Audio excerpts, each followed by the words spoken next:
Good morning. कसे आहात? तर आज आम्हाला जायचं होतं शॉपिंग करायला आणि जेवण पूजानेच बनवलं होतं. मग पटकन जेवण केलं आणि तयार झालो. तिचं खूप लवकर आवरलं होतं, पण मलाच नेहमी टाईम लागतो. नंतर मग घरूनच ट्रेनची तिकीट काढले आणि स्टेशनवरती गेल्या गेल्या ट्रेन पण भेटून गेली.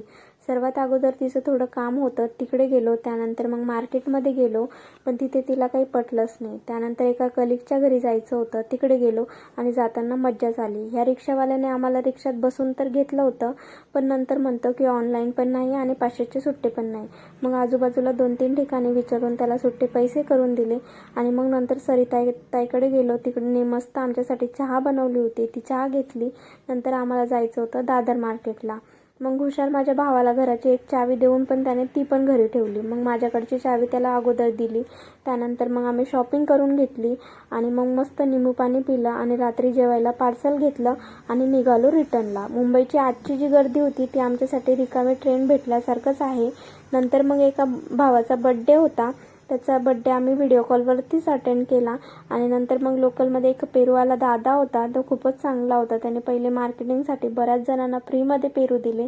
नंतर आम्ही त्याच्याकडनं विकत पेरू घेतला आणि उरलेले जेव्हा पेरू होते त्याने ते फ्रीमध्येच वाटून दिले.